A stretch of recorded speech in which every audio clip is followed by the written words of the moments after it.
ராதே கிருஷ்ணா, வணக்கம். நான் உங்கள் சிகியமாக பேசுகிறேன். சித்திரை பெற்ற பாக்கியம் மீனாட்சி அம்மனுடைய பிள்ளை தமிழில் இன்றைக்கி நம்ம என்ன பார்க்க போகிறோம் அப்படின்னாக்கா, அம்மானை பருவம். அதாவது குழந்தை பிறந்த 17வது மாதத்துலேருந்து 19ஆம் மாதம் வரைக்கும் இருக்கிற பேருக்கு அம்மானை பருவம் அப்படின்னு சொல்லி பேர். இதில் கலங்கு அப்படின்னு சொல்கிற ஒரு விதமான பொருளை வச்சு விளையாடுவாங்க. அதாவது பந்து மாதிரி இருக்கும். அதை 3 பந்தை இருக்குது, தூக்கி போட்டு போட்டு பிடிப்பாங்க. இப்போ நாம்பளாம் நம்ம காலத்தில் அஞ்சாங்கல் விளையாடுவோன்னு சொல்லுவோம்ல, அதே மாதிரி அவங்களும் அந்த பந்தை தூக்கி போட்டு விளையாடுவாங்க. அதுக்கு பேர் தான் அம்மானை. அவங்க அப்படி விளையாடும் போது தன்னுடைய தலைவனை பற்றி பாட்டு பாடிக்கிட்டே இருக்கிற மாதிரி அவங்களுடைய கருத்தெல்லாம் சொல்லிக்கிட்டே விளையாடுவாங்க அப்படின்னு சொல்லி இந்த அம்மானைக்கு அர்த்தம். இந்த அம்மானை அப்படிங்கிற விளையாட்டை பெண்கள் விளையாடுவாங்க. ஆனால் நம்மளுடைய குழந்தைங்களும் என்ன பண்ணுவாங்க, பந்து தூக்கி போட்டு கரெக்டாக பிடிக்கிறாங்களா, விளையாடுறாங்களா அப்படின்னு சொல்லி பார்ப்பாங்க. நம்மளுடைய மீனாட்சிக்கு தெரிஞ்ச தலைவர் யார்? நம்மளுடைய சிவபெருமான் தான். சிவபெருமானுடைய பெருமையெல்லாம் சொல்லி மீனாட்சி பந்து விளையாடுவாங்க. மீனாட்சி பந்து மட்டுமா விளையாடுவாங்க, இந்த உலகத்தையே படைச்சவங்க யார்? நம்மளுடைய மீனாட்சி தான். அதனால் இருக்கிற எல்லா கோள்களையுமே தூக்கி போட்டு ரொம்ப சந்தோஷமாக நம்மளுடைய மீனாட்சி விளையாடுறாங்க. இதை நம்மளுடைய மலையத்வஜனும் காஞ்சனமாலையும் பார்த்து பார்த்து ரசிக்கிறாங்க. இதில் ஒரு விஷயம் கவனித்து பார்த்திங்கன்னா தெரியும். ஒவ்வொரு பருவமே குழந்தையோட வளர்ச்சி சரியாக இருக்கா அப்படிங்கிறத பார்க்குறதுக்காக தான் அந்தந்த பருவத்துக்கு பேர் வச்சுருக்காங்க. அதாவது காப்பு பருவம், குழந்தை பிறந்ததுலேருந்து 3வது மாதம் வரைக்கும் இருக்கிற பருவத்தில் குழந்தைக்கு எந்த இதுவும் தெரியாது. அதனால் எல்லா கடவுள்கிட்டையுமே என்னுடைய குழந்தையை எப்படியாவது காப்பாற்று அப்படின்னு சொல்லி வேண்டிக்கிறாங்க. அடுத்தது செங்கீரை பருவம்.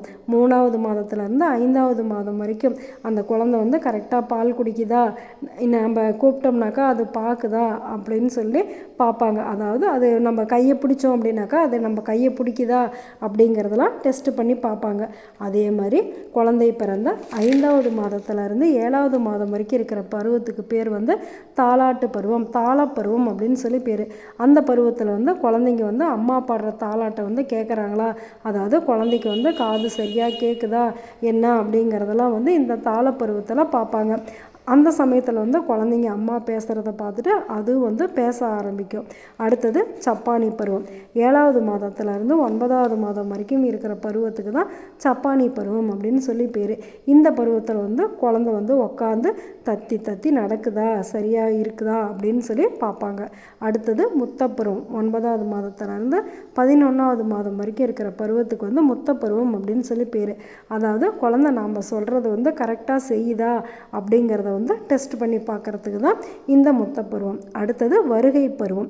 11வது மாதத்துலேருந்து 13வது மாதம் வரைக்கும் குழந்தை தானாக நடக்கும்போது இங்கே வா இங்கே வா அப்படின்னு சொல்லி நடக்க வச்சோம் அப்படின்னாக்கா குழந்தைக்கு கை கால் எல்லாமே நல்லா ஆரோக்கியமாக இருக்கா, அது நல்லா பேசுதா அப்படின்னு சொல்லி, அதாவது அதோடைய மழலையில் அது நல்லா பேசுதா அப்படிங்கிறத பார்க்கறது தான் இந்த வருகை பருவம்.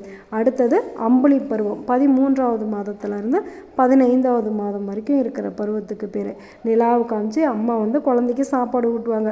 அப்போ குழந்தைகிட்ட நிலா எங்கே இருக்குது காமி அப்படின்னாக்கா அது வானத்தை காமிக்கும். நிலாவை ஐடென்டிஃபை பண்ணுதா அப்படிங்கிறத தெரிஞ்சுக்கிறதுக்கு தான் இந்த அம்புலி பருவம். அடுத்தது பெண்பாலில் நீராடல் பருவம். இப்போ ஒரு குழந்தைய கொண்டுட்டு போய் மணலில் உட்கார வச்சோம் அப்படின்னாக்கா அது விளையாடுதா இல்லை அமைதியாக இருக்கா அப்படிங்கிறதெல்லாம் பெற்றவங்க பார்ப்பாங்க. இதெல்லாம் ஒவ்வொரு பருவத்துலேயும் நம்மளுடைய குழந்தை கரெக்டாக இருக்கா அப்படின்னு சொல்லி பார்க்குறதுக்கு தான் இந்த பருவங்கள் எல்லாமே இருக்குது. சரி, நாளைக்கு என்ன பருவம் பார்க்க போகிறோம் அப்படின்னு சொல்லி வெயிட் பண்ணுங்கள். நல்லது நினைப்போம், நல்லதே நடக்கும், ஆனந்தமாக இருப்போம். Okay, bye. ராதே கிருஷ்ணா.